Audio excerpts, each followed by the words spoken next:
Hey guys, welcome back to Andy's Dinosaur Reviews, and today we are back with another brand new Mattel Jurassic World Rebirth release. You can see we've got the other Super Colossal figure that has released recently. This is the Mosasaurus, and this one is going to be really cool and definitely impressive once it's actually put together. You can see the box art is pretty nice. We've got a nice shot of the Mosasaurus looking absolutely huge up there, and then of course a shot down in the bottom right hand corner of the Mosasaurus coming up out of the water, and then of course the big open area where we can see a little bit of the figure. And then if we turn it around and take a look at the back of the box, like usual, you can see again some images of the figure overall, as well as some minis that it apparently is in the process of eating. So really excited to check this one out. Let's pop the box open and do just that. So, just like I did with the Colossal T-Rex, we have our pieces out here unassembled. Obviously, you have to assemble the figure because it's way too big to put in the box assembled. So we'll go ahead, take a look at the pieces of this, and then assemble it after the closer look. So let's go ahead, readjust the camera, and get to that closer look. So starting here in the head sculpt of the Mosasaurus, first of all, it is extremely impressive when it comes to the size. The size of this, let's move these actually all the way over here, out of the way as much as possible. But the size of this, again, is beyond huge. It is a gigantic colossal figure, and you can really see that here when it comes to the head sculpt. When you get nice and close, the texturing on it looks pretty decent. Overall, it's not super vibrant, but it looks pretty good as a whole. Pretty much what I would expect when it comes to the texturing of a Jurassic World style Mosasaurus. We can see a dark tone, kind of like a black here for the majority of the upper part of the head. We can also see the nostrils actually right there. But we also have a yellow eye and a black pupil, and then you have some green starting to creep in, kind of like a dark military type green. You also have a light gray for the lower jaw. Then, once you open the mouth, first of all, both the upper and lower jaws articulate, and you can get that mouth open pretty wide.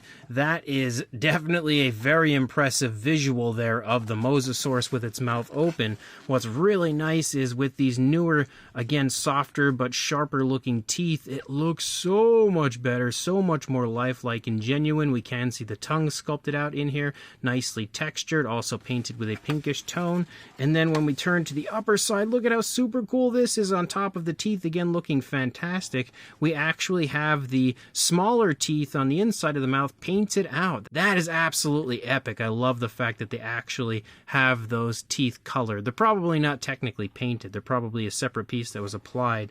Yeah, they definitely look like they are. So, super, super cool. But the teeth, again, on this look incredibly lifelike. And you can actually look down the throat of the entire figure, down into its stomach, and even see the actual compartment there where you would pull the figures out, showing you that this absolutely has the ability to swallow so much stuff. And definitely some bigger figures can fit in there. But the head sculpt looks really cool, and you can see it again from the other side, looking fantastic. And once you close the mouth, it closes very nicely. We do have an area of articulation right here in the neck, pretty much the same amount of articulation we had on the T-Rex. As we move back into the body, on top of the fairly nice looking texturing, we start to pick up very bumpy, large scale, kind of like bumpy osteoderms or scutes moving along the back of the Mosasaurus. We can see that dark tone, that kind of like a black or a dark gray, again, pattern here, but we see the green starting to kind of break through it and creep through, and then that transitions to a brown as you move back, which you can see also kind of blending here with the green, which does look pretty cool. You've got some skin wrinkles as you move down here closer to the flipper, and then if you move to the underside, we can see that light gray follow along the underside, actually, of this entire section. So I don't know if it leads, no, definitely, I was going to say, I don't know if it leads out into the tail, but you can see it disappear right there. And then, of course, we have the little door to pull whatever figure we decide to swallow out of there. But I don't think we need to actually, provide an example of that. You can very clearly see it will work just fine. But the detail and everything looks really good as you move through the rest of the body. The paintwork also looks quite nice for the Mosasaurus. We also, of course, have some flippers. I guess we'll just grab the flippers. You can see those look pretty good. They are painted with a green, and my camera now doesn't want to focus on these either. But you can see painted again with a green. They have kind of like those bumpy scales and stuff here moving through the majority of the flipper. It looks really quite nice. Again, the actual texturing, the fine detail, everything looks good, just sadly no coloration to it at all, just the green. And then you have the smaller flippers. Again, you can see the same thing as far as that goes. Very nicely sculpted, I will say that. Definitely, again, kind of like some curvatures and stuff, showing some nice life to the Mosasaurus overall. You've got another one of these smaller flippers, which also, again, looks just as nice as the other one. Does have the Jurassic logo on the underside. And then the final flipper, which we can see right here, again, is one of the larger ones.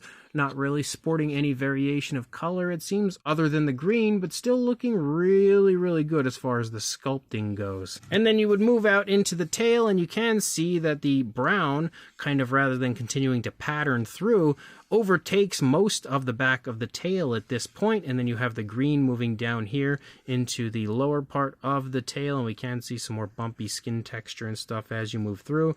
Really happy to see the paintwork actually run the entire way through the Mosasaurus, so that means this thing is absolutely as fully painted really as it gets.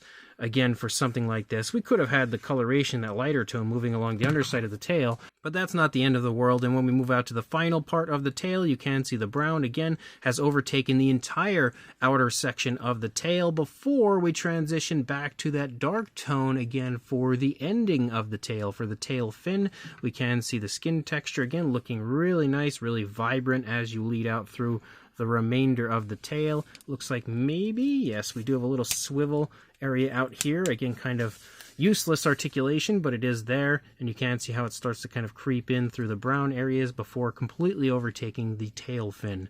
So let's go ahead, get this put together, and see just how impressive this Mosasaurus is. And there we go, we now have our Mosasaurus assembled and starting to kind of move a little bit, but looking gigantic, and it is incredibly cool to have a Mosasaurus this large in the Jurassic toy line. Definitely an extremely impressive colossal figure, maybe one of the most impressive that we have ever had, and definitely a very large one. But also one that's kind of hard to honestly, well, it just fell on its face, but kind of hard to honestly show you how gigantic it really is, because it is so huge. You can see the head goes way over here, and again the tail goes all the way out here. So it's definitely a very impressively sized Mosasaurus. As far as a size goes, I think the best measurement we can do is a length. And even though you couldn't really see me do it, it was 39 inches or about 99 centimeters in length, showing you that it is very, very long. I think that's actually the same length as the T-Rex, but for a height, if we move it back, now it is propped up a little bit with the flippers, but for a height to the top of the snout, you are looking at about 13 3/4 inches or around 35 centimeters in the position it's currently in. For a size comparison, there is Mr. Papo T-Rex, the Attack Pack Colovosaurus, Robert Muldoon, and the Collect Day human being next to our Colossal Mosasaurus, and you can very clearly see that this Mosasaurus is huge. I will also say that it looks as though maybe the proportions are a bit off on the figure, like the head is huge compared to the body length maybe isn't quite where it should be, the tail length is fairly nice, but overall you can really see once it is assembled that the proportions are definitely a bit off, but you can also see that it's still huge. Now, unfortunately, one thing that I know people are going to be a little upset about when it comes to my review is the fact that I actually do not have the original Mattel Mosasaurus here anymore. I have 2 different versions of it, but I had put them into my storage unit years ago because I just didn't care to keep them out. They're cool, but they're not that great, but I did still want to keep them. However, the door on my storage unit broke, so I can't get to anything in there, which absolutely drives me insane. But that means that I have no access to the standard Mosasaurus to compare with this. So we're just going to have to go outside, take it out, and show you some comparisons with some other Colossals. But once I do review the other Mosasaurus figures that are out for Jurassic World Rebirth, I will, of course, bring this back in to compare with those figures to help give you an idea of a size with those once I, again, get to those figures and review them. So here you can see a comparison with the Super Colossal T-Rex, the older version, again, the original sculpt as far as the T-Rex goes, giving you a pretty good feel for the size of the Mosasaurus. And now we have a comparison with the Rebirth version as well. Again, the newer T-Rex sculpt. Just like before, I don't think we really need to do too many comparisons. The Colossal figures are usually all fairly similar in size, so not many comparisons are normally needed. If I can get a hold of the original version of the Mattel Mosasaurus, I will get a comparison up in a shorts video, but again, right now I just have no access to it at all. Also, as far as the articulation goes, you can pretty much just swivel the flippers. Doesn't seem like we have any kind of like up and down, maybe a little bit of wiggle room. And then the tail is pretty much, actually I'm gonna have to readjust the camera. The tail is pretty much the standard, where you can kind of go left, right, not really up and down, no, not really swivel, so it's not even the standard, basically just left and right. That's really about it. That actually surprised me. And then you can swivel that section as well, but not a whole lot when it comes to articulation on this one. So this brand new Mattel Jurassic World Rebirth Super Colossal Mosasaurus is super cool, even if the proportions are a bit off on it, and it does look a little bit strange overall. I still think it is incredible, and the fact that, again, it is a Super Colossal Mosasaurus doesn't get a whole lot cooler than that, especially when it comes to having this one, you know, displayed in any collection room. It's instantly going to draw the attention of anybody that walks in. The sculpt on this is also really nicely done. As far as I'm aware, it replicates the Mosasaurus pretty nicely, sculpt-wise, from the film. Again, I haven't seen the film yet, so I don't know absolutely for sure, but it looks pretty good to me. And then, of course, again, that's outside of the fact that the proportions look a little bit wonky on it, but it does have some very fun playability with the, again, ability to swallow things and pull them out of the stomach. The articulation seems to work pretty well, but it's not spectacular. However, that's what the Hammond collection is for. Maybe one day we'll get a Hammond collection Mosasaurus. And the paintwork does look really nice on this one. Again, having paint from head to tail is a huge plus for this one, and even having the teeth all colored, including the smaller teeth on the inside of the mouth, is a huge addition, in my opinion, to this one. So, without a doubt, worth picking up and adding to any Jurassic collection if you have enough room left for another Colossal anyway. So if you are interested, I will include a link in the description to where you can purchase this on Target.com, or of course you can grab it in store. But one way or another, I definitely recommend grabbing it, so do so, and like, comment, and subscribe, and I will see you in the next review. Thanks for watching.